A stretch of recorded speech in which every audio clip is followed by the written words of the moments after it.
Hello and welcome to Cricket8 Podcast. I'm Megha and join me here is Jarrod Kimber, and today we are going to be talking about what has just happened in cricket, that is Bangladesh defeating Pakistan by 6 wickets and also sealing a whitewash, their first ever in Pakistan. But before we begin, remember to follow us on cricket.com, cricket8.com. That's our website. Remember to sign up there, and there'd be over 8,000 live scorecards around the year. There'd be our content. So, all of that you get to follow and have a look at our website. So, Jared, let's begin. Now, Pakistan, at the end of the first test, talked about a gamut of things: the wicket, the absence of a spinner. Probably they cited as a reason. The wicket for the second test looked different simply because of the fact that the conditions were overcast. There were a lot of rains around. They had a specialist spinner as well. They dropped one fast bowler. There was another fast bowler that was apparently rested. The results are no different. Uh, I mean, they've just been outplayed in every single way. I think it's unfair to start with talk about Pakistan just because of this is actually historic for Bangladesh, and I'm sure we'll talk about the cricket side of Bangladesh later. But for those who don't know their history well enough to understand that, obviously, Bangladesh were part of Pakistan. They were East Pakistan. And from a cricket perspective, the way that played, Mega, was that when there was games being played in Dhaka, they would pick a token East Pakistani player, sometimes as 12th man, sometimes as a bowler who didn't really bowl or bat all that much. And it was a bit embarrassing, really, the way that they treated Bangladesh at that point, or East Pakistan, I should say, at that point. And you do the history of cricket, and most teams it's beating England for the first time, which is the major thing. It's not for Bangladesh. It's beating Pakistan because of the history they have with Pakistan, because of the way they were treated directly in cricket. And you go through all the different things that they have won or lost. That obviously the wins over Australia and England were absolutely massive. That stealing that test not even stealing, but crushing that test in New Zealand that no one thought they would win. Some of their World Cup success of making it through to quarterfinals and group stages and all these sorts of things. This is the biggest thing because they went to Pakistan and they beat them 2-0. It wasn't like they got lucky with the weather. It wasn't like there was draws. They just beat them twice. Absolutely brilliant for them and their fans and everything else. For Pakistan, of course, the absolute opposite of all that. It's shithouse, I think is the word we would use in Australia. There's been a lot of talk about them trying to prepare more result-orientated pitches, and that's clearly what they did. Unfortunately, they didn't get the results, right? The results went the other way, and at a certain point, there's a lot going wrong with Pakistan cricket right at the moment. I don't think it helps of recent times that we've had a message come out that say that some of their selections are made by AI, which, knowing what I know about and I only know a little bit, but knowing what I know about their data system, I don't think they're ready for AI. Jason Gillespie's got the job. There's new coaches, there's new assistant coaches. Wahab Riaz has had 83 different jobs and been fired or sacked from all of them, from what I can tell.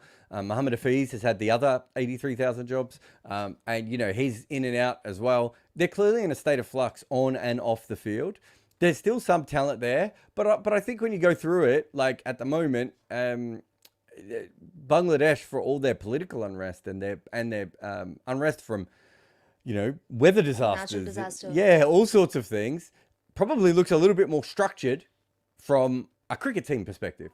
Maybe not cricket management, because who knows who's running cricket over there this week, and all those sorts of things have happened. But on a very basic level, they just looked a little bit more organized as a cricket team all the way through here. And the one thing I'll say about, and I'm sure there will be Pakistani fans wanting Jason Gillespie fired now. The one thing I'll say about Jason Gillespie is his reputation as a coach is really, really interesting because he's had a little bit of success, but I don't think he's ever been a raging success as a coach. But generally, his teams are quite organized, as in he's really key on role definition. Everyone knows what they're supposed to do in the games. I don't know, it just felt like watching Pakistan this week that none of that was true. And so, brilliant work from Bangladesh, but Pakistan, they've got a lot of work to do in the next little while. We hope to balance this conversation of ours with as much of Pakistan as much of Bangladesh. But again, coming back to Pakistan, because you mentioned their coach Jason Gillespie, even for the T20 World Cup, they had Gary Kirsten. And there, the point that was made apparently by Gary after the conclusion of the tournament was that there wasn't as much unity as you'd expect an international team to have. Here as well, Gillespie talked about two pacers, and those two players were critical to Pakistan in the last few years, both coming back from injuries. And about both, he mentioned that they need to work on a couple of things. Now, with one of them, Shaheen Shah Afridi, we know that he didn't have great returns. The tour of Australia as well, an average of around 41, and then in the first test as well, just 2 wickets for him, 98 runs. So didn't fare as well, but Naseem Shah as well. And when the coach talks like that, there could be some issue. And for a foreign coach to take over coaching aside in the subcontinent, particularly in Pakistan, how tricky can it be? Because you're not really aware of the dynamics. If it is a coach from Pakistan, he'd know about the dynamics, contribute to some more chaos there, because he'd come with some set understanding, if not agenda. But a foreign coach comes with a clean slate, and here he sees people not getting along with each other. In an international cricket team, there could be people not getting along with each other. But in Pakistan, that gets amplified further. The issue gets amplified. So all of the chaos, and Jason Gillespie is just the first test series into his tenure.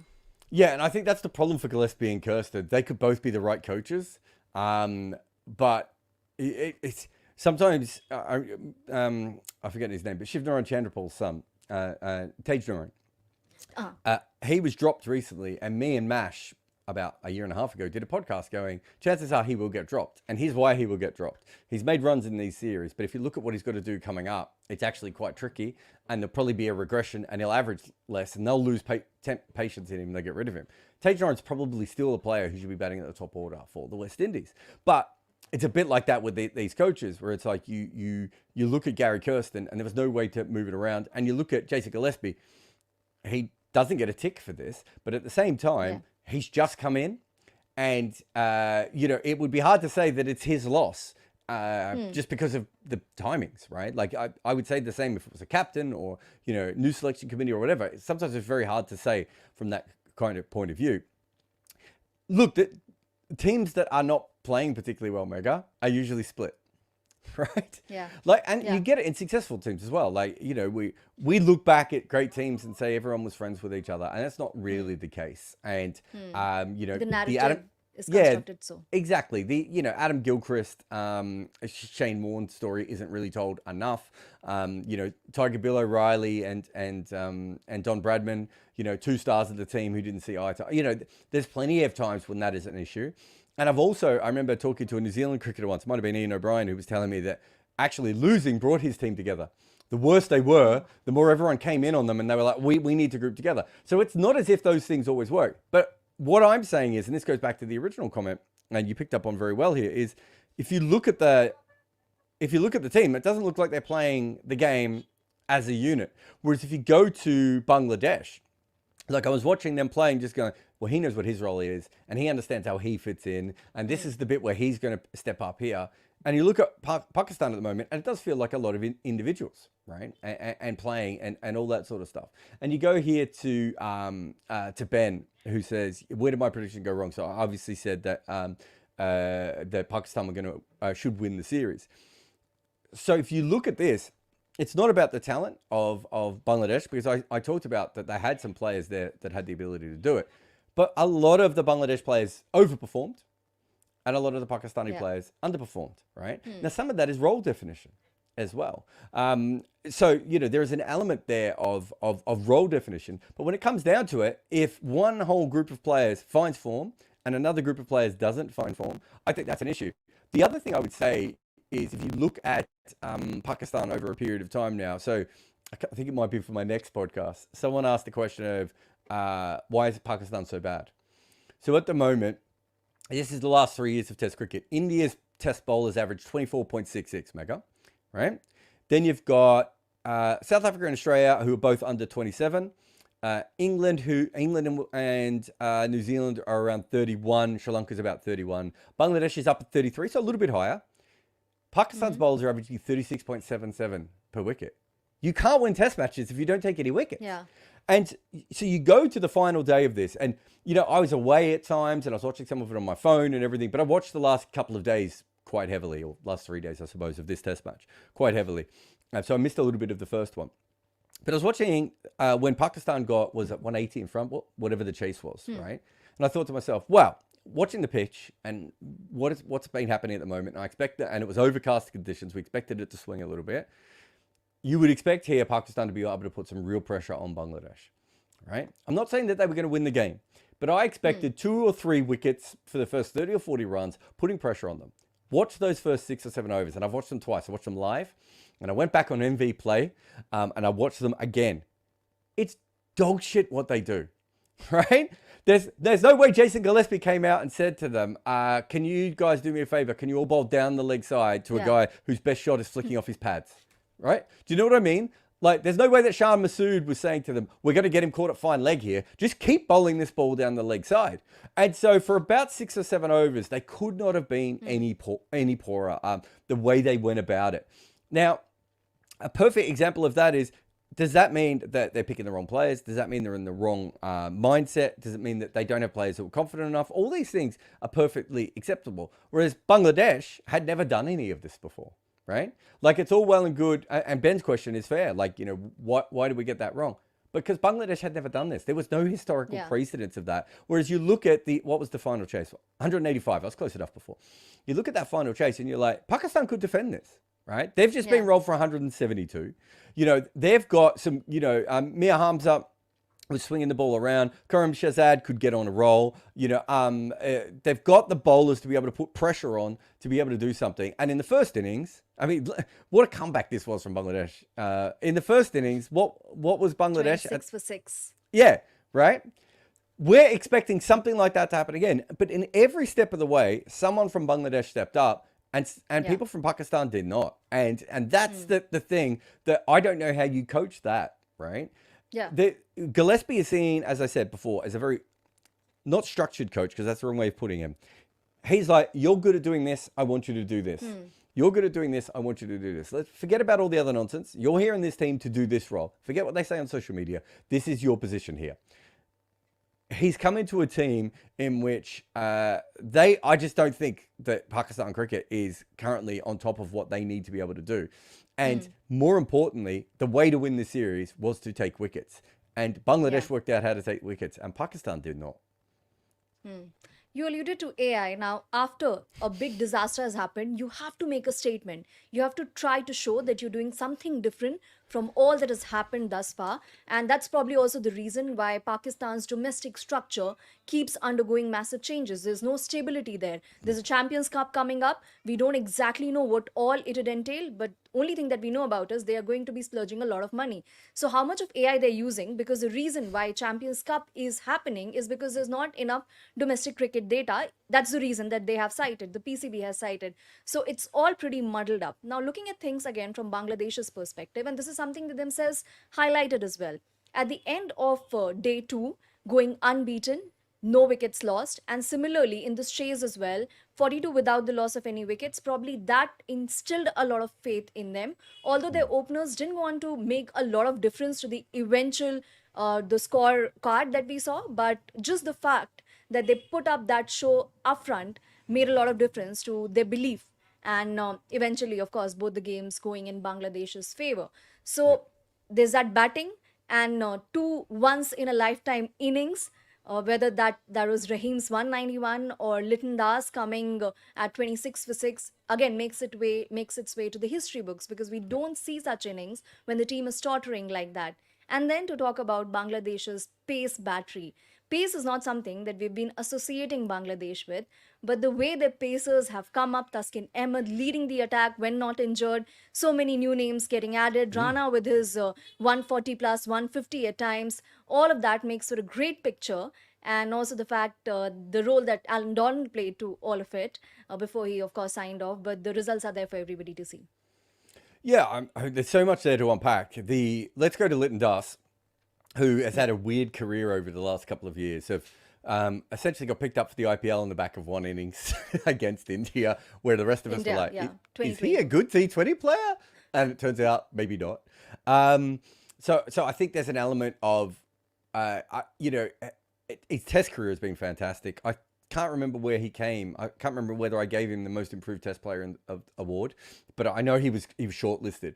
That would have been in the middle of last year. I did that award, and I think a lot of people were shocked that he was even nominated. Right, like he's a thorough professional. He's got himself into a position, and I think he's a player. And I think you could argue that some of the best players, Shakib, Tamim, even going back to Ashraful, didn't ever put themselves in a position to maximize their own skills.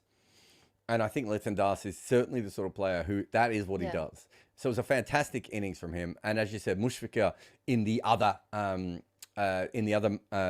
score, like he made, I'm just looking it up now. He made 216 runs in this series. He made 191 in one innings. 91 in the first, yeah. Yeah, and what was he? Was he not out at the end in the last The 191? one? No. And he was not out 22 today. Right, so talk about. I don't think I've ever seen a weirder stat line than that. Essentially, he had Maybe Pope might present Pope's is a weird one, but think about it. He's played 3 innings, which he made almost all of his runs in one innings, but then was part of the winning partnership in the other one. Like it's such a weird thing there. But having those guys stand up is absolutely huge. There was, you look at someone like Mahdi Hassan. He's going to chip in at times, but he's not a batter. They needed big innings, and outside of that, it was shaky, right? Like no one's, I'm a big fan of my man Shanto, but he didn't really make any runs in this. Zakir Hassan, who we just talked about a minute ago, who basically was the catalyst for them chasing this inning so easily. As I said, Pakistan bowled bad to him, but he just dispatched those balls away and was willing to take them on. He basically made. Well, wait, I've got it in front of me. He made 68 runs in this series, right? So much of their runs are from 2 innings. But in a 2-test series, sometimes that happens. And in what I would say is a fairly low-scoring series as well, you could get away with that a little bit more. Like, there were only 2 players that scored over 200 runs in the 2 tests, at all. So 2 great innings helped them, right? And they've probably had those great innings before. I think if you go through their history, I think of Tamim Iqbal at Lords and was it Headingley or Old Trafford, wherever we went to on that series, playing all those great innings. I was at Lords. It was probably one of the last few times, Megha, I actually paid for a ticket and went to Lords and watched him bat. And it was just joyous to watch him play. So we've seen Bangladeshi players play innings like that before. The difference is, look at the bowling that they were able to match this with. And you let's forget the spinning, because we expect them to be good at spinning by this point. And Mahdi Hassan, he's had a great all-around series. And I'm so happy. He's one of my favorite cricketers in the world. So I'm so happy every time he is successful. But the seamers that you talked about, it's not just, this is what I like about it. It's not just this group right now. We now know that from the World Cup in Australia, the World Cup in the West Indies, that they have a core, right? A platoon of seam bowling options to them. I can't remember who it was, but it might have been in one of these shows or one of my own podcasts. We were talking about the fact that like they probably didn't bring their best seamer from the World T20, right? Like that's and yet that hasn't been an issue for them at all here. And as you said, Rana, he's only taken 6 wickets. But there was an impact of his 6 wickets, right? And Hassan Mahmood and Taskin Ahmed, again, none of these guys took like tons and tons of wickets, but they all chipped in at different times. And that's probably, when you look at if you look at the raw numbers of this, it's probably people chipping in their best positions at different times. So they are set up exactly like you want a cricket team to be set up. And Pakistan, who probably still has more talent, all things considered, in their 11 at times, in this, didn't have that same thing, right? Like, Babar Azam doesn't have one good innings in this series, right? Yeah. As you said before, Pakistan didn't even know what they were doing with their bowling, right? They were all over the shop when it comes to their bowling and what they were going to do. And let's have a look. Shazad took 9 wickets. And the next best was Mir Hamza with 3. 1. Yeah. There's not a great amount of wickets that were taken by the Pakistani bowlers in this. And that goes back to my original point from before. But if they chipped in the way that Bangladesh's bowlers had, we'd be looking at this very differently. And it was a close-ish series, right? Like Pakistan had plenty of Yeah. chances to win, to draw the series, but also probably to win the series. Like at whatever they Hmm. were, what'd you say they were? 26 for 6, is that right? Yeah, exactly. It's ridiculous. And Like, 165 run stand, you allowed that. yeah, exactly. And I remember someone, I might have been in one of our groups, it might have been Sean, who works for Cricket8 as well. He was saying, if you have a look, they're the worst bowling attack in the world, from position 6 to 11. And they have built a little bit of a one-dimensional bowling attack that's very good with the new ball. They don't have great Hmm. spinners. Without Nazim Shah and Shahid Afridi at full fitness and available to them, they don't have that extra attack later on. But you look at their overall attack, and it's like they just don't have the sort of dynamism that even the Bangladesh attack. I mean, Bangladesh can go, okay, we need to stop an end. Let's put on Mahedi or let's put on Shakib and just stop that end, right? Pakistan doesn't have that. Like, there's so many little things they don't have. So overall talent they might have, but as a team, um, Hmm. I think Bangladesh is much more suited. But yeah, it's a fascinating question. Hmm. Last 10 minutes dedicated to the questions that are coming from the viewers. Janil Mehta says, do Pakistan really lack the squad depth or is it something else? Now, this question is important because the Bangladesh, or rather Pakistan cricket fraternity themselves have mentioned umpteen times that there's not enough by the way of backup in Pakistan. And that's why they are again overhauling the domestic structure. And there was a need for a surgery, but the surgery could not be performed because those who were touted as replacements didn't have good enough numbers. So, following the PSL or otherwise the domestic cricket in Pakistan, what is your 2 cent on it? Yeah, I think they're I forgot the guy's name, but the young guy that's coming through that's made all the runs in first class cricket. I think Yeah, yeah.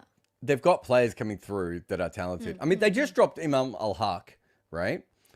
Imam Al Haq is a perfectly respectable international opener over the last few years. Like, no one thinks he's a star, and no one thinks he was going to be, a game changer.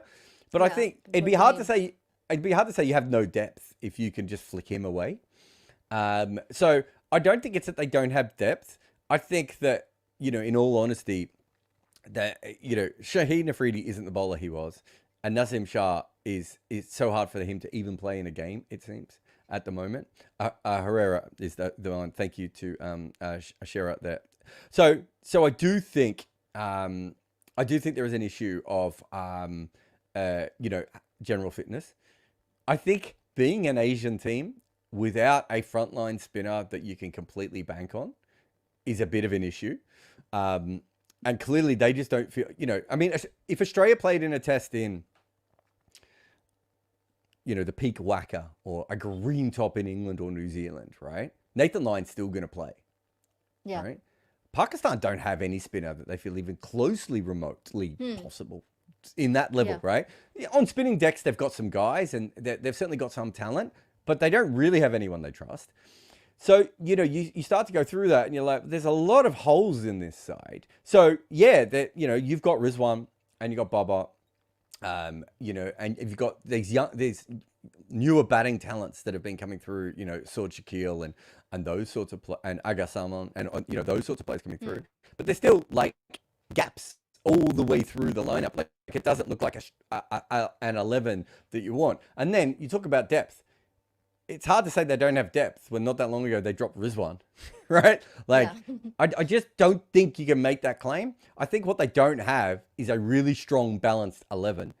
And I think that's the bigger issue that they have. It's not so much that they don't have 15 or 16 talented players, because I think they do. I don't know if they have a great 11 that fits together perfectly. That brings us to Shan Masood now. He did notch up a half century. Hmm. Before that, as well, led the team during the Australia series, 3-0 whitewash. Not much to read into it because Pakistan have been losing in Australia for the last 2 decades now. But then this series, that half century, how important was that for him? Because obviously, when the team loses, it's the captain who is the first to face the brunt of criticism. And Mm. then the fact that he was also not chipping in much with the runs. And then we talk about Rizwan, who's the sole consistent contributor in this Pakistan team. Babar Azam's form has dipped significantly in the last few Yeah. years. What do you attribute it all to? First, in case of Babar Azam, and in case of other batters, what is it that's going wrong for them? Babar Azam's a fascinating one. I see him a little bit differently than probably most people do. I think if you look at his record, he kind of makes runs in batches. And we've seen that. Usman Khawaja is a really good example of a player like that. And you see it. So most players sort of struggle a little bit when they're young, but show some promise. Then they get better. They get to about 27, 28. Everything clicks. For about 5 or 6 years, they're great. And then they have a steady decline or a savage decline if their physicality falls apart.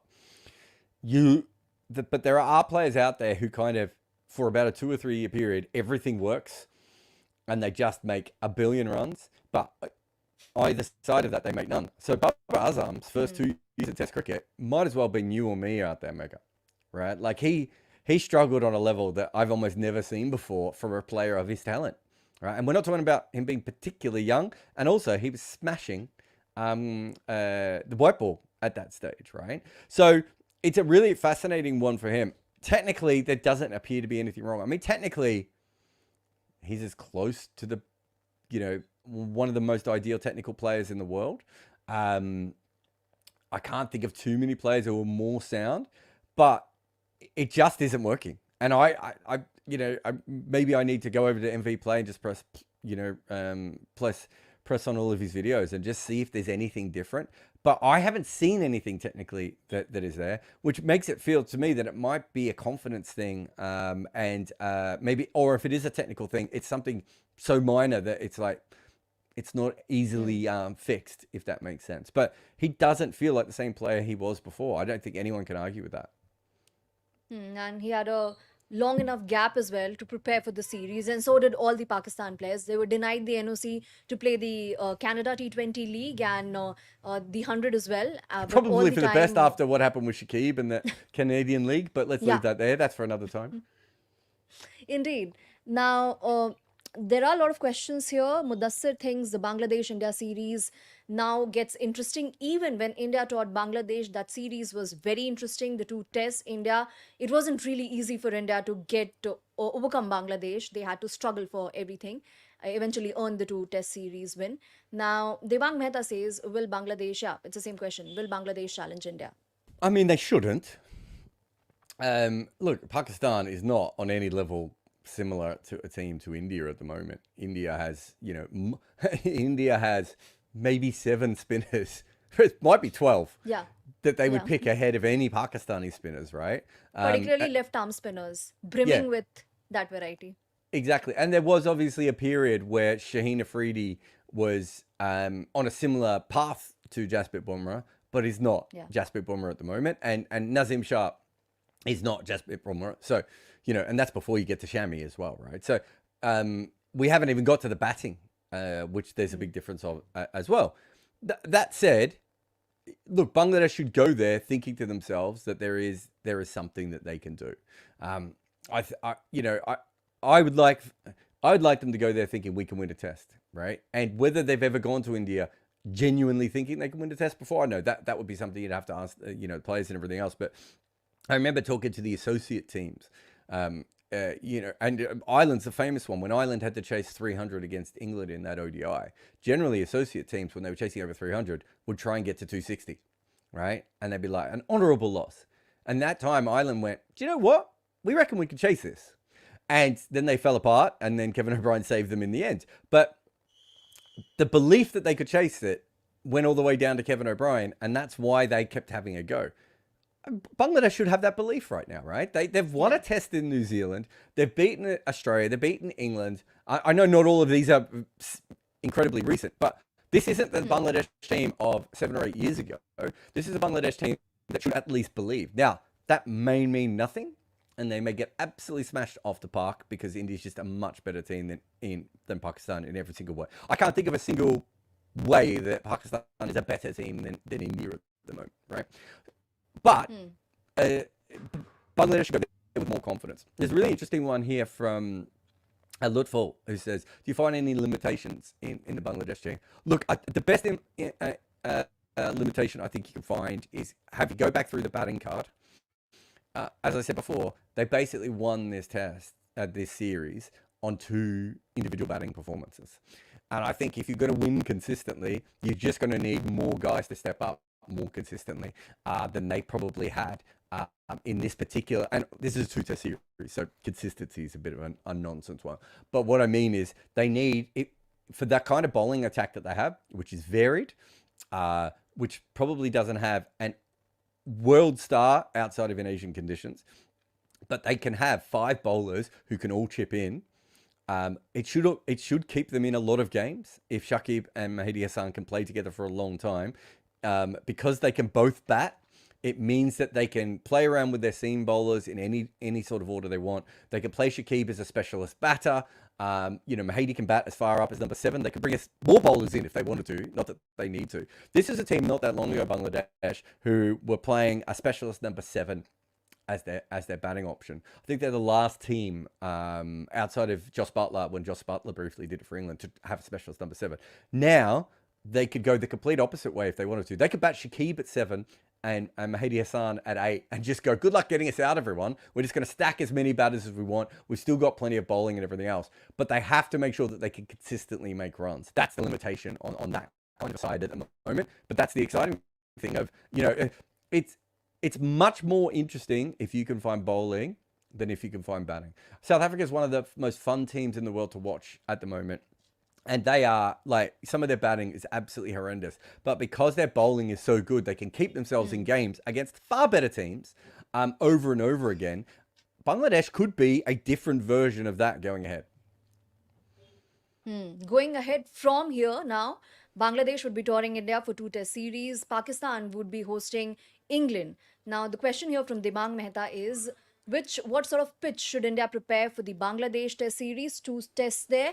And also, now Bangladesh too is expected to undergo some changes as far as the composition of its 15 is concerned. There has been a regime change at the Bangladesh Cricket Board. We don't know Yeah. how things would be going ahead for Shakib Al Hasan.